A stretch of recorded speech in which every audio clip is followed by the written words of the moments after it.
Now, I've been talking about structuralism, and you know that in talking about structuralism, we have tried to cover different aspects of structuralism.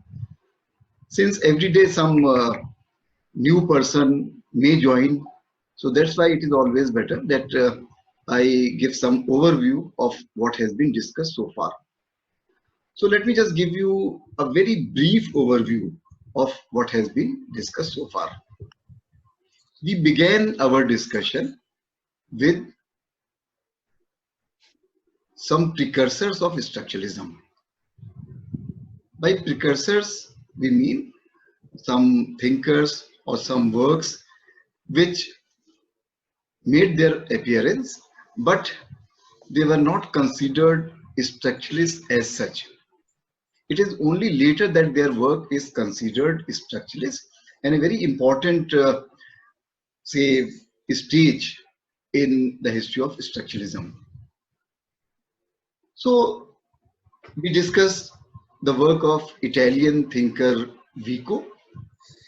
We talked about his work on the primitive people and how primitive people were really like poets, and their response to the world was that of a poet. After that, we discussed another thinker and we jumped 2 centuries. We came to the 20th century, and this was the work of Jean Piaget. Jean Piaget, he wrote a book titled Structuralism. An important thing about Jean Piaget's work is that he offers some very important definitions of structuralism. When he offers his definitions of structuralism, one thing is very clear, that he is talking about the operation of structuralist thinking in different fields. That is, his work is not confined to the idea of structuralism in literature, but rather it takes into its fold sciences, social sciences, and languages. He talked about three important properties of structure.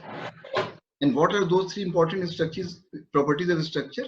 The idea of wholeness, the idea of transformation, and the idea of self-regulation. We discuss all these ideas in great detail: idea of wholeness, idea of transformation, and idea of self-regulation. We try to talk about language as a structure, and there you know that we came to the work of Ferdinand de Saussure, and you know that modern structuralism begins with the work of Ferdinand de Saussure. So that way, Vico is a precursor, and Jean Piaget is a very important stage in structuralist thinking. We also discuss structuralism from two different angles. One was structuralism as a movement of mind. Structuralism as a movement of mind. And here we are talking about the philosophical dimension of structuralism. And the other is structuralism as a method. And here we are talking about use of structuralist method to understand different kinds of texts. They can be cultural texts, they can be literary texts, or they can be any other examples of text. So structuralism as a movement of mind, where we talk about structuralist responses to our world, and structuralism as a method where we talk about use of structuralism or use of structuralist method to understand, to interpret works of literature. These are two different things. One is very broad based, that means structuralism as a movement of mind, and here it appeared at a particular point of time in philosophy, and that point of time was that world was thinking of knowledge in terms of fragments. That means the nature of knowledge was fragmentary, it was divided into fragments, it was a period of specialization, and somehow there was this belief that objects existed, and they existed in an independent manner. So if there were two objects, usually any relationship was not seen in those objects. So one very important thing that structuralism achieved was to see relationship between different objects. That means if you see independently existing objects, but we realize that they are not so independent, but rather they have or they share a relationship. That is one very important premise of structuralism relationship. And I have said it many times that structuralism, if you understand structuralism, if you think about one keyword in structuralism, then that keyword is relationship. So that was the nature of knowledge, fragmentary nature of knowledge. There was another response to the world at that time that came from Marxism, and Marxism also say rebelled against the idea of this fragmentary knowledge. And so you think about say an individual, you think about a subject, and you think about many of these things in terms of social relations in Marxism. So Marxism also brings say different entities at one place. There is one very powerful observation, insight, view, and that view is that all literary theory, it's a very, say, powerful statement, and it comes from Marxist thinker Terry Gilton, that all literary theory is a kind of engagement, is a kind of creative engagement, either in the form of agreement or in the form of disagreement. Creative engagement with Marxist, sorry, creative engagement with Marxist theory. So Marxism is a very important position in contemporary theory, because all theory, whether it is post-colonialism, whether it is feminism, whether it is structuralism, whether it is deconstruction, whether it is we can talk about other or postmodernism, they share some relationship and they have a kind of engagement with Marxism in one form or the other. Right. So Marxism also believed in a kind of coherent system, offering a kind of coherent system, and structuralism also offered a kind of coherent system. And hence the idea of relationships, the relationship existing between different objects. And if we analyze Ferdinand de Saussure's work, then you know that Ferdinand de Saussure also talks in terms of relationships. When he talks in terms of relationships, he is talking about language actually. We have discussed his views at length, so I don't think that I'm going to repeat many of those things.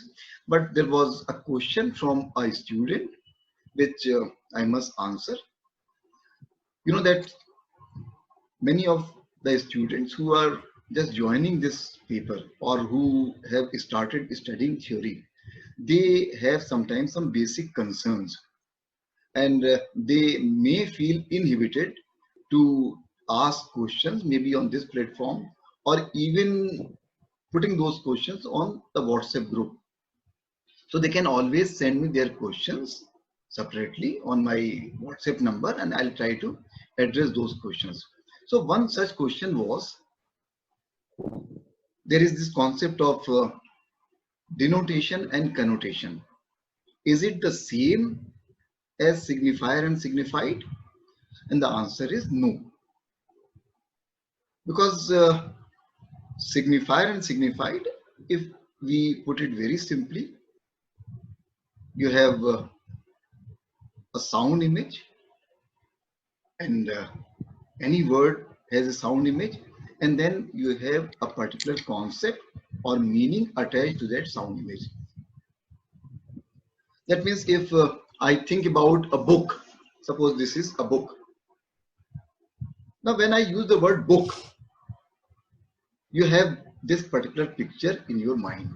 But because I am using an English word book, and so you have this picture in your mind. If I say kitab kahan hai, so an English speaker may not know that this is the Urdu word for kitab. So he may have no clue.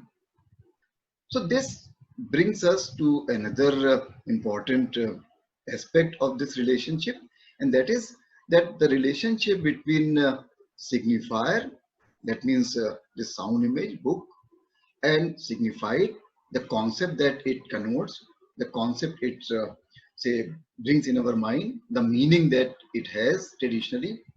This relationship is there without any reason. It is a matter of convention.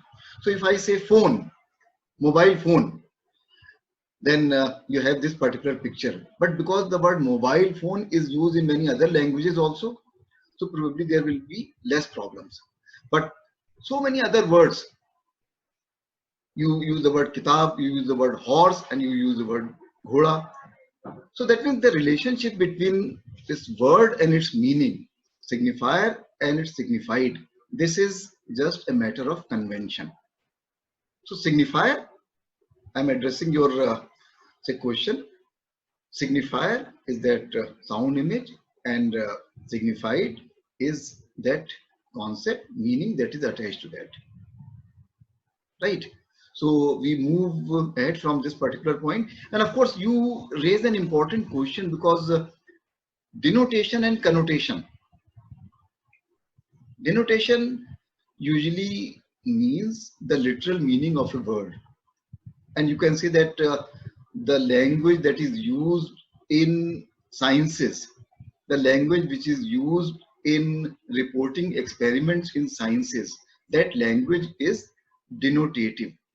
Denotative means it is descriptive, it is literal. It it has no symbolic overtones.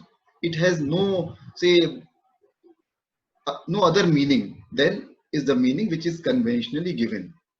And connotative, on the other hand, means something which is extra, something which is in addition to its literal meaning. And so if I say that, say, it's a dark place, it's a dark place. Dark place, its denotation is simple, that there is no light. But if you say that it's a dark place, its connotation can also be that people feel very gloomy here, that it is a place which is bad, it is a place where you have all sorts of bad things. So dark also refers to something bad, something gloomy, say something sad, something say relating to unhappiness. So in that sense, that is the connotative meaning, right? So you know the difference between signifier and signified on the one hand, and denotation and connotation on the other hand. Now here at this point, I must tell you that denotation and connotation, they are important concepts in semiotics. And you know that structuralism and semiotics, they share a lot of common ground. So I'll take up semiotics after I am through with structuralism. So you have raised an important question. I'll talk about connotation and denotation in my session on semiotics.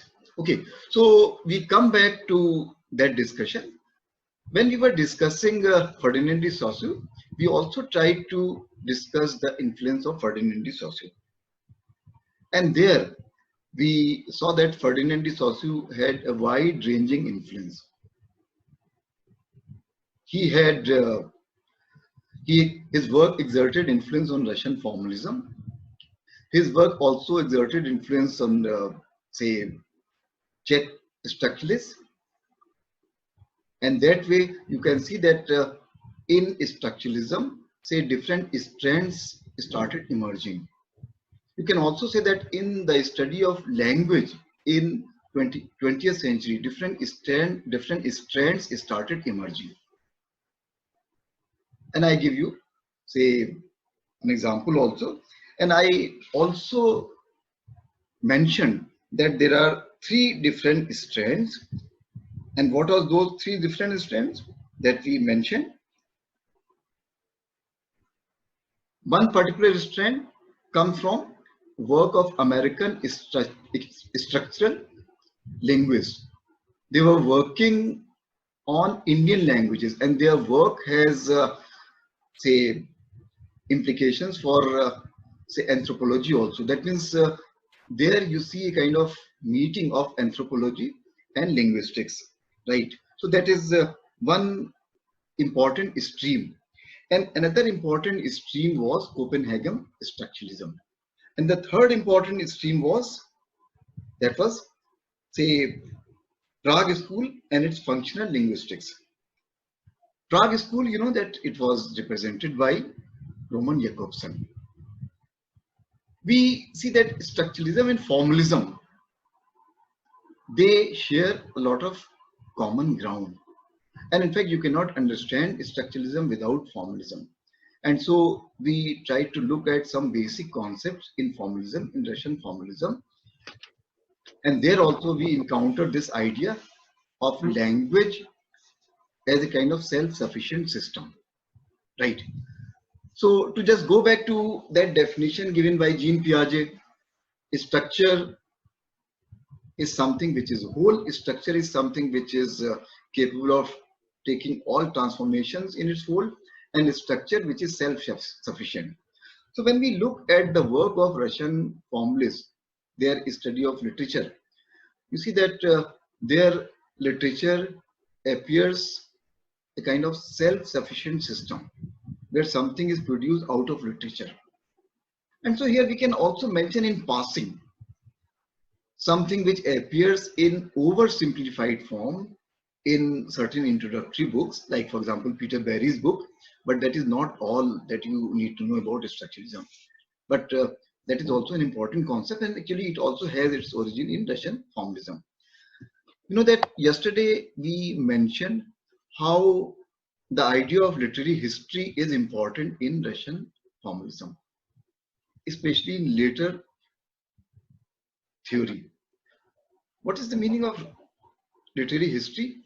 That means we are talking about a history of literature where different forms of writings have flourished, where different genres of writings have come up, and where you have seen so many new devices being used, and later those devices are discarded, and then other devices are picked up, and then of course those devices are revived again. So in Russian formalism, there is this idea of defamiliarization, and you always have defamiliarization against something which is familiar. So it is possible that a minor genre which was popular at a particular point of time, it becomes important because people have forgotten it, because that offers a way towards defamiliarization. And when this particular thing becomes too commonplace, maybe another genre can be cannibalized, maybe another subgenre can be unearthed. So that way, it is also coming from that aspect of literary history. And so literature is produced out of literature. It works as a kind of sufficient system where a particular genre emerges, then it becomes too familiar, then another genre comes up, and then that becomes familiar, and then yet another, and that way there is this constant supply and constant use, and here you have a kind of cyclical movement of different forms of literature. That means that literature offers a kind of sufficient self-sufficient system where one is not going outside, one is not going anywhere else, but rather to literature as a kind of sufficient self-sufficient system. Now this was an important idea, and it also means that any work for that matter is related to all other works which have been produced. Put simply, if you are reading a novel and that novel becomes an example of parole, parole means here an individual utterance or one particular utterance or one example of speech. On the other hand, long is that whole system of rules and codes. That means if you speak a sentence, you must be familiar with the rules of language, with the code of language, with the grammar of language at intuitive level. only then can you utter a sentence. So one sentence actually is not just one sentence. It is a result of your knowledge of rules and codes of language. So that means there is this relationship between a parole and long. Long is something very vast, parole is something small. All rules of language are never in operation when we communicate. So you can say that there is an iceberg, and the greater part of the iceberg remains hidden from the view. It remains submerged underwater. It is only the tip of the iceberg which is visible, and that tip actually is something that is encountered when we speak language. But language is a whole system of rules, like that iceberg. And parole is just one example of speech, and which is possible only because there is long. This means that parole and long, they have this relationship, and you cannot understand parole without long. Relationship is central to the work of Ferdinand de Saussure. And furthermore, we see that if we apply this particular concept to literary history or to literature, we say that one individual work, say a novel by Thomas Hardy, say a play by Shakespeare, say a novel by Somerset Maugham, that is an example of parole. And that whole genre of novel writing, that whole genre of novel is a kind of long. So that means in writing a novel, one follows certain rules, certain conventions, certain devices, and that novel, one novel is just one example of that genre. And so something which happens at the level of parole, it also exerts some kind of influence on long. So this relationship is always there. Furthermore, we saw that how early Russian formalists, they believed that medium is very important. Medium is more important than the message. And this is an idea which we'll explain a bit later also when we discuss Roman Jakobson. Put simply, it means that literature has certain laws, literature has certain rules, and when literature has a certain grammar, and you know that this idea that literature has a certain grammar, literature has certain laws, this is very much there in the work of Northrop Frye also, although it operates at a different level there because he's talking about seasons, myths, archetypes which recur again and again in works of literature. But here we are talking about something else. So structuralism is more than what the work of Northrop Frye would suggest to us. And this idea that medium is very important, more important than the message, that you find in Russian formalism. Now, what does it mean? It means that if I am speaking a line from a poem, then that line is important for its own sake rather than for communicating any message about the world. So that medium becomes important, not what it says. What it says. Medium is the message. You can say medium is the message. If we say, take a line from one important postmodernist thinker. Now, this idea that medium is important, most important, and probably is everything about poetic language, it was later refined also by many Russian formalist writers. And so what appeared there, that if we have a particular word in a poem, then that word also actually has multiple meanings, layers of meanings. So what actually poetic language does, is it thickens language, it multiplies meaning, it makes language a very rich affair, right? So this is the background to all this discussion that we have been having for the last few days. Now we can look at the work of Roman Jakobson. Why is Roman Jakobson important? First of all, this is an important question. You see, he was a very important Russian formalist thinker. He belonged to Moscow Linguistic Circle. He went to Prague and he became a very important member of that circle. He also migrated to United States of America, and there also he formed relationship with the number of writers.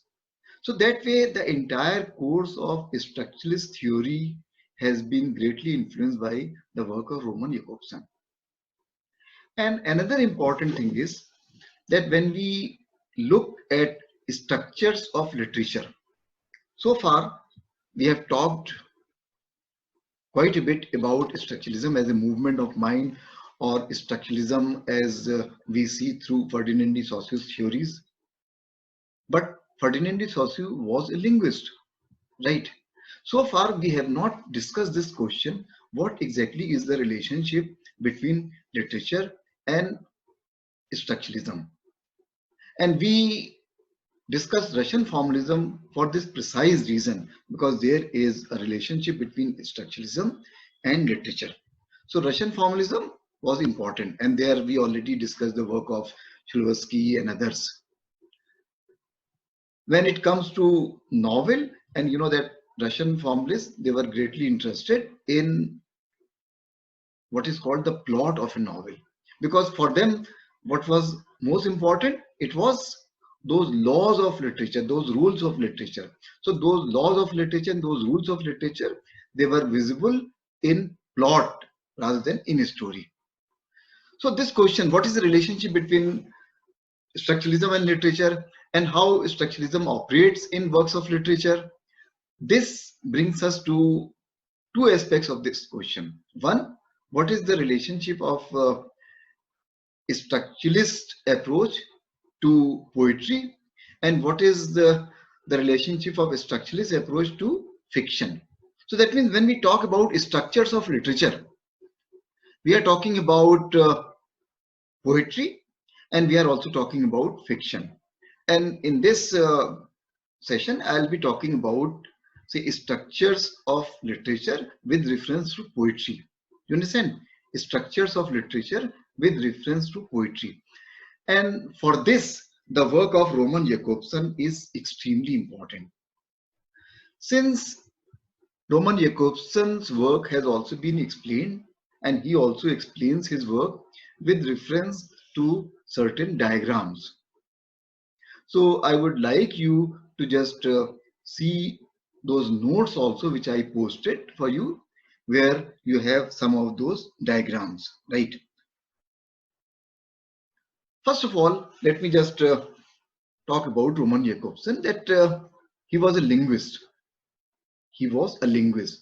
So that means obviously when he talks about his poetics, please understand the meaning of this word poetics, especially second semester students. Poetics, that means theory of literature, and in this case theory of poetry. His poetics is related to his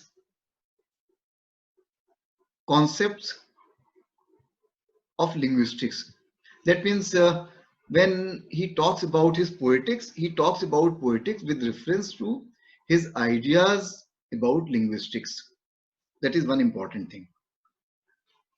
That means he will use all his insights gained as a linguist to talk about the nature of poetry. He developed the concept of polarity, and when we say that concept of polarity, think about the basic word pole. You have, say, poles, you say that they are poles apart. That means two different things altogether. You say that there is the North Pole, there is the South Pole. Again, we are talking about some kind of division. So he talked about polarities. And basically his view of polarity is derived from Ferdinand de Saussure's view. And remember, Saussure also talked about two poles of language, two axes of language, two dimensions of language. One was the syntagmatic dimension and the other was paradigmatic dimension. Syntagmatic and paradigmatic. Syntagmatic dimension means where parts have a relationship in a sentence. I am teaching this class. I am teaching this class. All these words have a relationship, and only then we arrive at the final meaning of this particular sentence. But I say that I am teaching this class. I say that I'm teaching this class. I'm dictating this class. I'm fooling this class. I'm amusing this class. These are all possible, say, variations, right?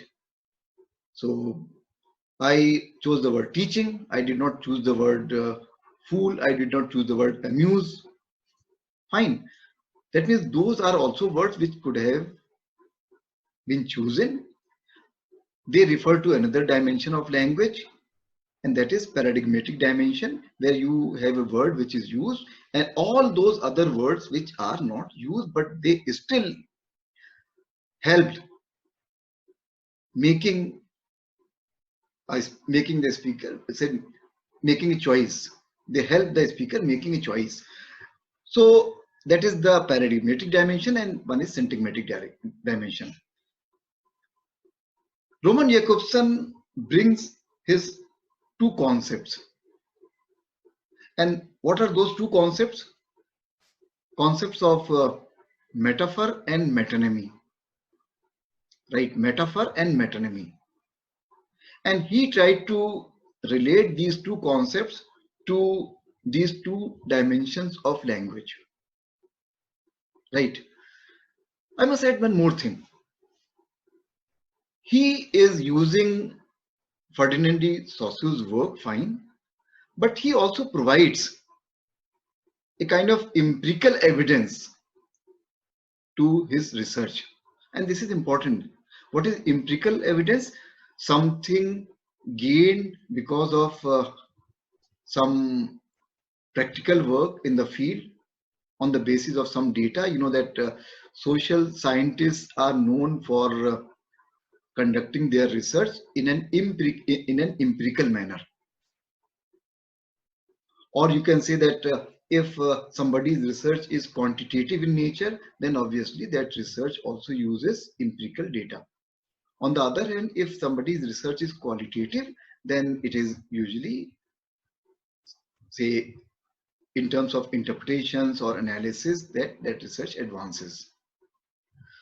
What is the empirical data and how this empirical data is achieved by Roman Jakobson?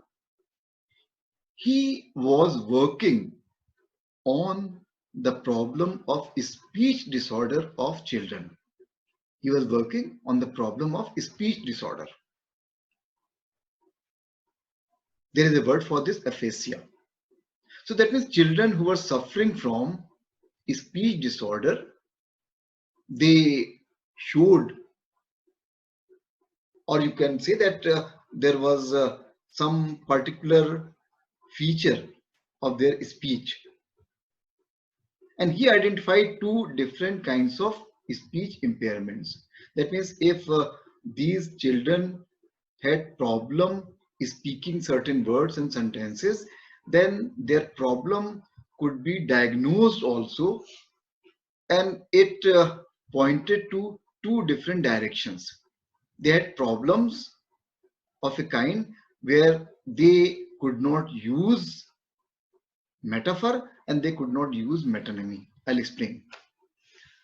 So there were children who had the problem of speech impairment, right? Some of these children suffered from a particular disorder called similarity disorder. And other children suffered from contiguity disorder, similarity disorder, and contiguity disorder. Similarity, contiguity, similarity, contiguity. When we say that somebody who suffers from similarity disorder, now this person is not able to think about words which are similar, something which is a characteristic of metaphor, something which is a characteristic of metaphor. On the other hand, those children who suffered from contiguity disorder, they had this problem of not being able to think about words which can be seen together usually. Contiguity. Now let me just explain these two words again. Similarity and contiguity. Contiguity means there is a kind of closeness.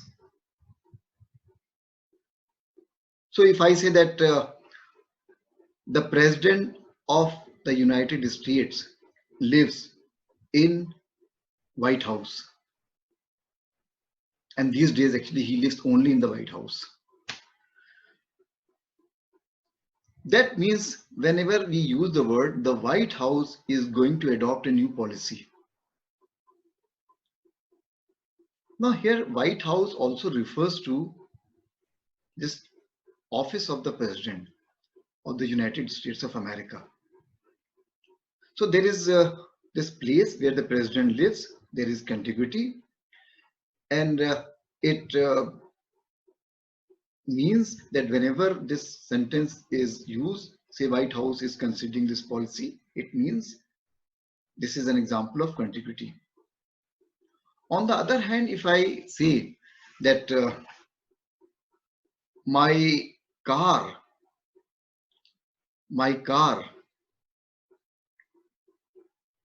was moving at a snail's pace, here there is no relationship between car and snail, but it is the idea of slowness which brings the two things together. So this is use of metaphor, right? I'll come back to this particular point because it can go off any minute. Very quickly, I must just bring this particular point to a close, that Roman Jakobson used ideas of Ferdinand de Saussure, but he provided a kind of empirical evidence for his work.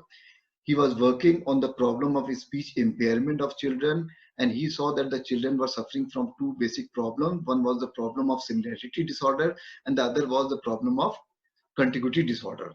He related these two things to two poles of language, syntagmatic and paradigmatic, and he also related these two different figures of speech, metaphor and metonymy. I'll explain this further, but after our 10-15 minutes break. Meanwhile, let there be some chaos. So I'm going to unmute you for a while, or maybe if somebody wants to say something.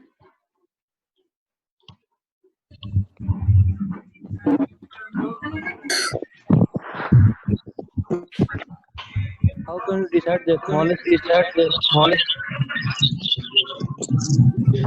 You can WhatsApp your question. You can WhatsApp.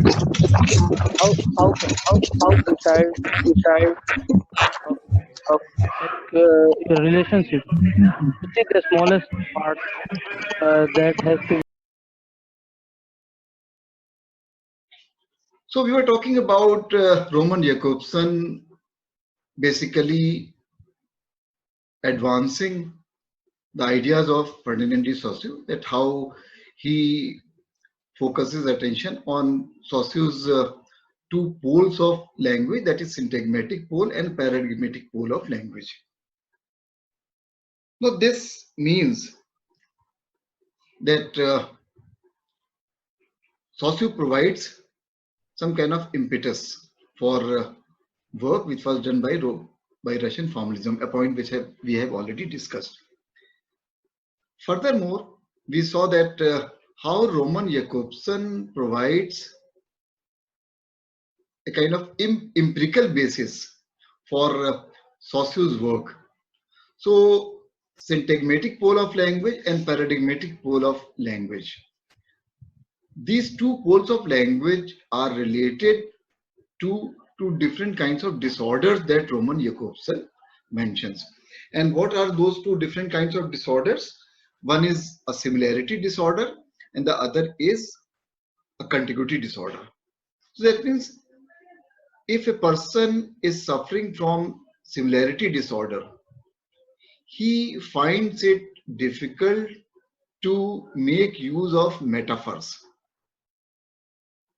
If a person is suffering from contiguity disorder, he finds it difficult to make use of metonymy. And metonymy and metaphor, they are related to these poles of language. They are related to these two poles of language and also to figures of speech. So let it put it this way. And if you see metaphor means your ability to think in terms of analogy, your ability to think about words which have a kind of metaphorical relationship to the word that you have in your mind. So metaphor. And contiguity means where you have two different things, they are in close proximity. So metaphor is related to similarity and metonymy is related to contiguity. So see it this way: metaphor, similarity, metaphor, similarity, and paradigmatic pole of language. Metaphor, similarity, and paradigmatic pole of language. Metonymy, contiguity, metonymy, contiguity, and syntagmatic pole of language. Probably you will understand this when you read this further. Furthermore, he is also saying that a person who has problem in using metaphors, that means somebody who is suffering from similarity disorder, he had no problem using metonymy in his speech. He had no problem with contiguity. So that means when somebody suffers from contiguity disorder, his ability to use metaphors is perfect. And similarly, when somebody suffers from similarity disorders, his ability to use metonymy is perfect. So, for example, if a person who is suffering from similarity disorder, you ask him to say something, then his speech will be very incoherent. He'll think about all possible objects they are seen together. Say, for example, plate, you use the word plate. And what is the other word plate? If you say that saucer. But this person, instead of saying saucer, he'll say plate, he'll say cup, he'll say kettle, he'll say spoon, he'll say fork. That means these are all related to each other by not similarity but by contiguity, a kind of proximity. Right. So here we are, somebody who suffers from similarity disorder, he finds it very difficult to use metaphors. Somebody who suffers from contiguity disorders, he finds it difficult to metaphors.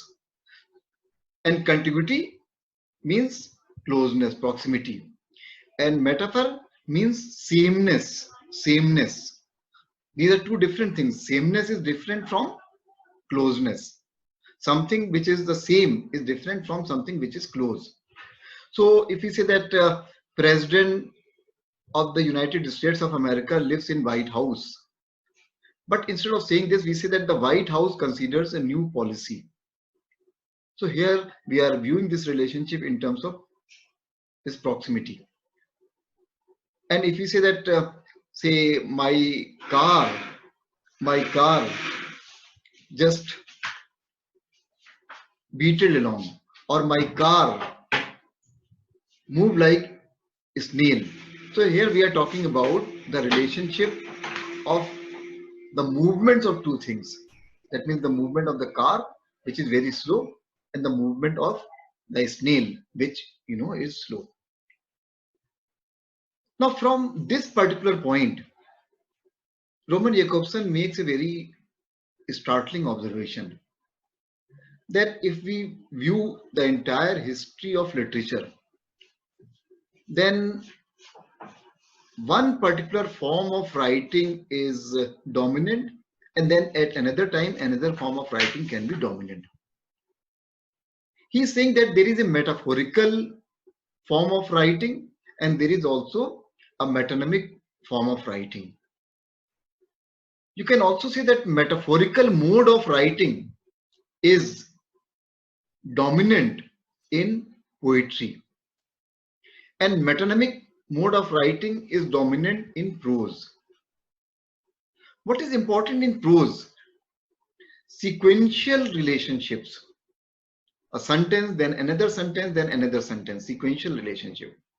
What is important in poetry? It is not sequential relationship, but rather poetry's ability to deal in metaphors. My love is like a red, red rose. My love is like a red, red rose. Now here in this sentence, it is not the sequential relationship of words, but rather one is talking about, say, love and its relationship to rose. So it is not sequential relationship, it is metaphorical relationship. All poetry is dominated by metaphorical mode. All prose is dominated by metonymic mode. When a prose writer writes, then the idea of coherence is important. The idea of sequential relationship is important. The idea of putting together those sentences, combining those sentences, that is important. So that means metonymic mode, M-E, metonymic mode is important in prose, and metaphorical mode is important in poetry. And even there you can say there are some important movements in literary history where one particular mode is more important than the other mode. See, symbolism or romanticism. Which mode is more important in symbolism? Obviously, metaphorical mode. Which mode is more important in romanticism? Again, metaphorical mode. And which mode is more important in realism, Victorian fiction, realism? That is sequential relationship between parts. So metonymic mode is important in realism. So that means one mode of writing is defined by use of metaphors predominantly, and another use of writing is defined by metonymy predominantly. Sequential relationship in realism, sequential relationship in prose, metaphorical relationship in poetry, metaphorical relationship in symbolism or romanticism. I hope you understand this idea. Okay. Now this means that Roman Jakobson is talking about entire literary history also in terms of these two modes of writing. Now let us just go from here, and we see that Roman Jakobson's poetics is part of his linguistics. That is our starting observation. When we started, we made this observation that his poetics is part of his linguistics. So here he tries to explain this idea with reference to his idea of communication, or his idea of a communication model, or his idea of a speech event, right? Speech event. Now, what is the meaning of speech event? And this is an important concept given by Roman Jakobson, and it will probably clear many of your doubts about the nature of poetry, many of your doubts. Now, what is this speech event? Let us say that there is a sentence, any sentence. Now, this sentence has its beginning. It is spoken by a speaker. It issues from the mouth of a speaker. And this speaker is the addresser, you can say. And this is explained by the diagram also, which you see in your notes. There are different words for this. He may be considered a sender. She may be considered an addresser. So that means any statement, any sentence issues from the mouth of a speaker or from somebody. Obviously, it is intended for a listener, for a receiver, for an addressee. So if I say that, hello, how are you? I'm the speaker and you are the listener. I'm the sender and you are the receiver. I'm the addresser and you are the addressee. So these are two important points in this speech event. But then any sentence is also there. It originates in a particular context, right? In a particular context. So I'm talking to you and I say that, hello, are you following me? That means there is a particular context in which the sentence is used. There is another important point in this whole speech event. When I'm saying something, I'm using a particular kind of contact. And the contact is, it can be electronic, it can be the written word, it can be oral. So maybe if I speak to you, that is the oral contact. If I write something and you are reading that thing, then that is the written part. Contact is something which is in writing. It can be electronic, and in this case, I never knew that I will have to give this example and will follow this example also. So here the contact is electronic, or say Munira ma'am can correct me if it is not electronic contact, what is the other word, or you can say it is a virtual contact. Then of course, written, electronic or virtual or oral, these are all examples of contact in which a message is delivered. Then there is also a particular kind of code, right? Code. What is the meaning of code? When I am talking to you and all this talk since 12 o'clock and all our talks for the past few days, they have used a particular kind of code.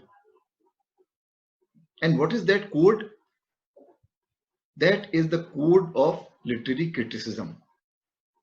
That is the code of formal language, and not only formal language, but rather a kind of language that you will see in books of literary criticism. So a particular kind of code is also used.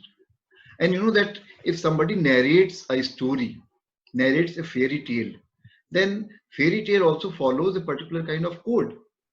Once upon a time, and a very good time it was. James Joyce's novel Portrait begins like this, but there that sentence is deliberately put because language is very important for Joyce. Language is a very important theme in Joyce. So here in that first sentence, that say code of fairy tale.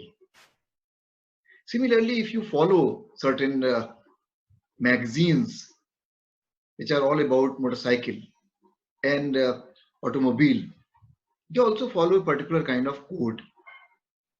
So code is different from language that way. In language, you can have multiple codes. And of course, another important point here is that you have the message itself. So let us see it this way. You have a sentence which has its beginning. It comes from a speaker. It is intended for a listener, from addresser to addressee. And then this message originates in a particular context. And this message is delivered in a particular, using a particular context, written, oral, electronic. And then this message also uses a particular kind of code. And when I say a particular kind of code, then a particular feature that defines a subcode within writing. Let me just give you one example. Listen, I'll put it in plain English. Listen, I'll put it in plain English. Damn it. Do you hear? Well, once upon a time, there was a man. There is far too much in this sentence. Listen. When I say listen, who am I addressing? Somebody who is an addressee. When I say I'll put it in plain English, I'll put it in plain English. That means this refers to this context. Do you hear me? I am just checking it. Again, addressing you, I'm checking it. Do you hear me? That means if I am speaking, do you hear me? Is the context working or not? Once upon a time, there was a man. Again, the subcode of fairy tales. And finally, we come to this part, a man. Right. So here in one sentence, we possibly see far too many things. And to just have one light moment that will explain something to you further. There are two men. They are in the compartment of a train talking to each other. They begin conversation actually. One gentleman says, "Where are you going?" This is the inevitable question in train journey. Everyone asks you, "Where are you going?" They will try to squeeze all possible information from you. And the younger gentleman replied, "I'm going to Noida." And the old gentleman said, "Noida? Oh, I'm also going there. Okay. Can I ask you, where do you live in Noida?" He said, "I live in sector 17. Oh, I also live in sector 17. It's interesting." Then he further asked, "In sector 17, where?" He said, "I live in Galaxy Apartments." "Oh, wonder of wonders. I also live in Galaxy Apartment." "Which floor?" "8th floor." "Oh, really? 8th floor? I'm also on the 8th floor." And then he said, "And which is your apartment number?" He says, "I live in apartment number 31. "Oh, I also live in apartment number 31. No, somebody who was following that conversation, that he was very amused and say quite puzzled also. He said, "How come that you are meeting for the first time? You live in the same city, in the same building, in the same apartment." He said, No, actually we are father and son. We are just trying to just while away time. We are just trying to while away the time. So obviously, if we think about this funny joke, it has something about it. For the father and the son, their purpose was not to address each other. Their purpose was not to communicate something. Even the context was unimportant. For them, that only that conversation was important for its own sake. They did not want to communicate anything. They did not want to say convey any information, right? And even this was unimportant to check whether somebody is following or not, whether you are following or not. That means in this case, addresser was unimportant, addressee was unimportant, context was unimportant, and similarly all other things, only that particular message was important. So without communicating anything. So this brings us to an interesting view of language. Roman Jakobson is saying that when we think about all these six categories, that is the addresser, the addressee, the context, the message, the contact, and the code. Then in speech, one of these codes dominates, and that language use is also determined by that dominance. So for example, if the speaker says something and here and there his own attitude is important, there his own feelings are important, there his own emotions are important, then that use of language becomes or is called emotive use of language, emotive. So if I say, oh, how am I going to communicate this to others? My feeling, my emotions. So this use of language becomes emotive use of language. On the other hand, if I say, do you listen? How am I going to communicate this to others? I'm addressing you. If the focus of language or if the emphasis is on the listener, then that mode of language becomes conative or imperative. So you have one particular function of language which is emotive if it is oriented towards the mood of the speaker. You have one particular function of language where it is oriented towards the listener and it becomes imperative function of language or conative function of language. Most of our conversation is about communicating some ideas to others, giving information, taking information, communicating something, receiving something. It is very unlike the conversation of, say, that dear father and that dear son. So that means that a lot of our conversation or language use is basically referential in nature because it is oriented towards the context. That means it takes into account the context. So language use which is oriented towards context, it is basically referential function of language.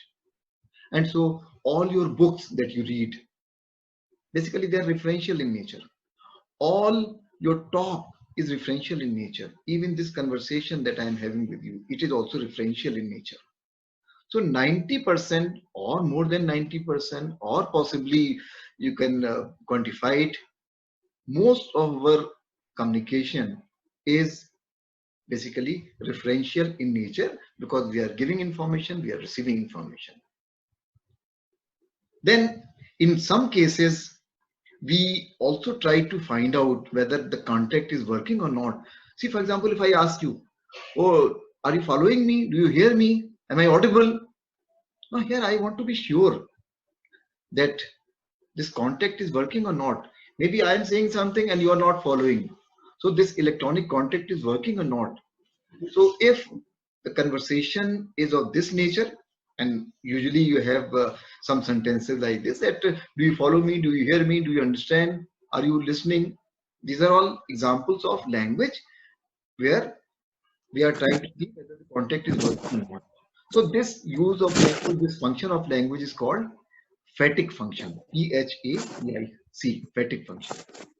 On the other hand, if we are just focused on the code, then that is basically metalingual function of language. But one important thing was left out in this entire discussion. And what is that important thing? If the entire conversation is focused on the message itself, message for its own sake, where the message is important, not that it communicates something, not that it is trying to give information to somebody, some information to somebody, but rather message is important for its own sake, then that use of language is described by Roman Jakobson as the poetic use of language. And this is very important, poetic use of language. That means when we discuss poetic mode of language or poetic function of language, poetic function of language does not try to give some information about the world as such. What is its chief characteristic? Its chief characteristic is its self-conscious nature. What is the meaning of self-conscious? Poetic language draws attention to itself. Poetic language draws attention to itself. That means here language is deliberately used in such a manner that it draws attention towards itself. It is not used to communicate some information, but it is used to possibly draw attention to itself. So it is deliberately self-conscious. And you know that formalism also talked about many of those devices. They talked about art in terms of devices. So all those devices which are used by a poet, they foreground many features of language. They achieve this kind of nature where attention is drawn towards their use. That means when we talk about poetic language, and here I must explain one or two sentences. I'm just say quoting those sentences from Johann Jakobson. Let me just find out where those sentences. Yes.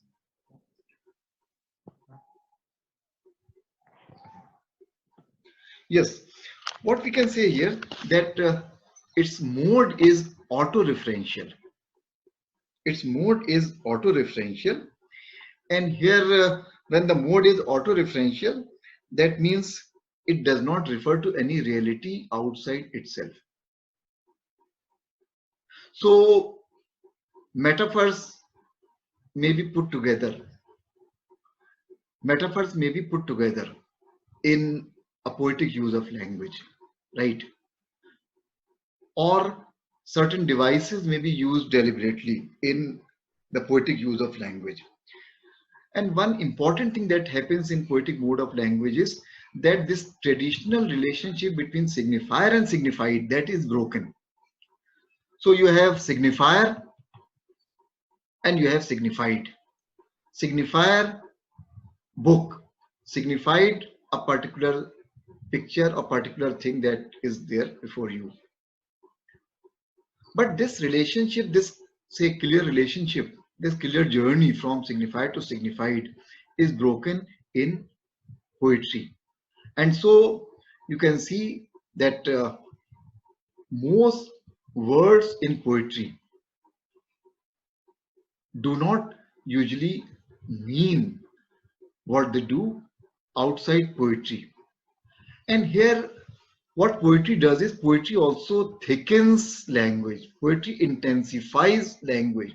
Poetry multiplies meanings.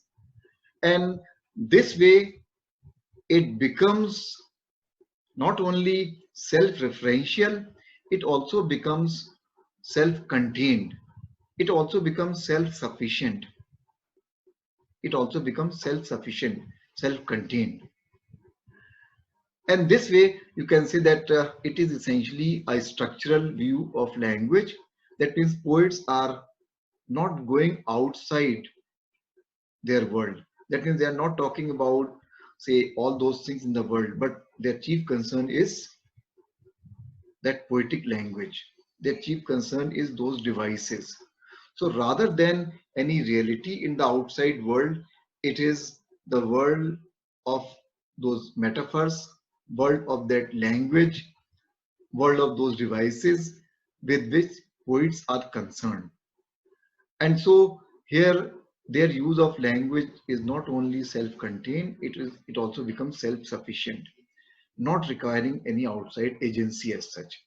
And so it is whole, and of course it takes into account all those features of language, the transformational aspect of language, and it is also self-generating, self-sufficient. So this is Roman Jakobson for you. What else is important about Roman Jakobson's work?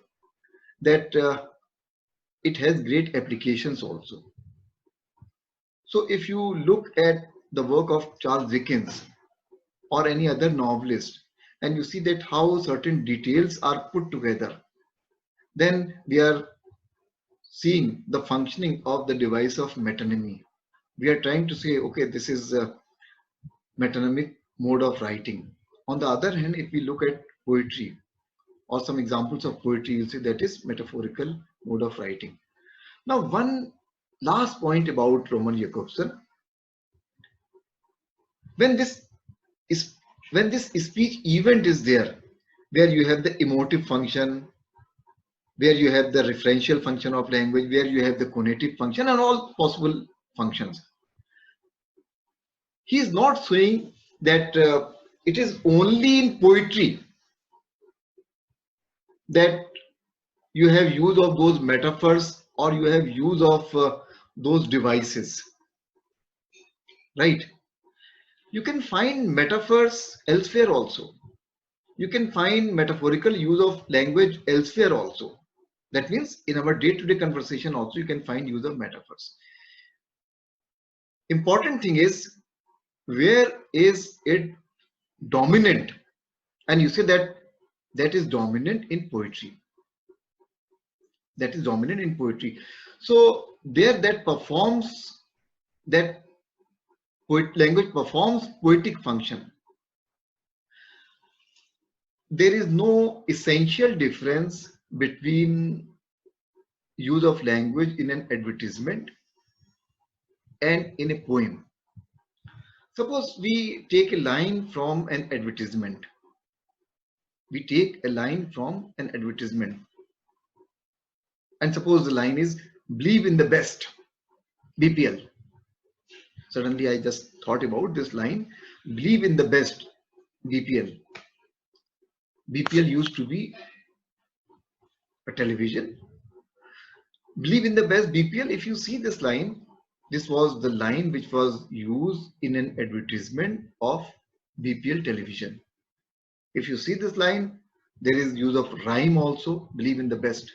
There is alliteration also, believe in the best, ba sound, and then BPL.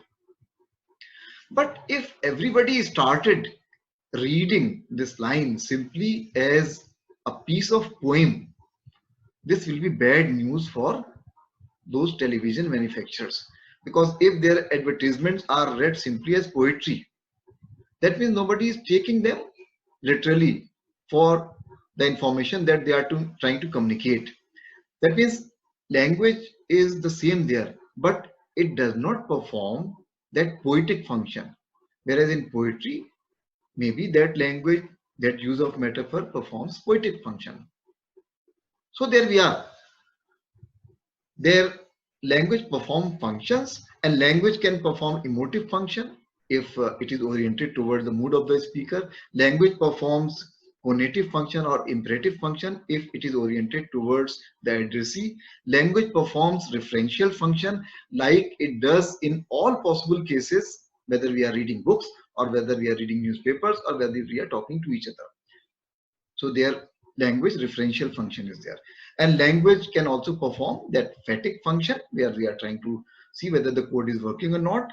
And language performs metalingual function also, where we are simply say bothered with the code. And language performs poetic function when it is important for its own sake, when it is self-referential, when it draws attention to itself, when it is self-conscious, when it does not depend on any outside agency for it to operate, when possibly literal meaning is not important, where language is there important for its own sake. It draws attention to itself. It multiplies meanings. It thickens language, right? So that is Roman Jakobson. And here now you can probably answer this question very easily. What is poetry and what is poetic function of language? And you see that sometimes poetic poetic use of language can be found in day-to-day conversation also, but there it performs a different function. So it depends on function. And that's why we say that it is functional view of language. We talked about three important, say, sub-schools within structuralism. We mentioned, say, three schools, and this was a very important school, functional school of Roman Jakobson.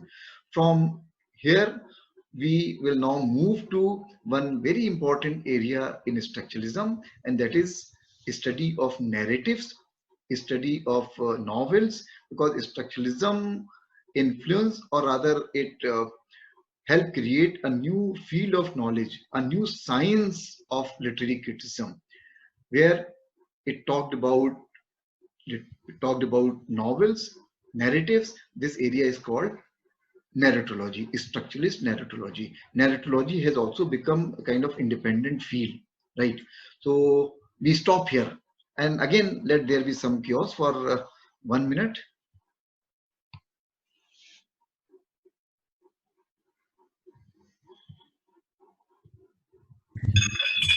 So somebody who can raise your hand and say something. Yeah, I can sit back and relax for 1 minute. Yeah. Thank you, sir. Thank you. भाई hacker है वो जो ना वो भी खेला था ना वो हैकर है आप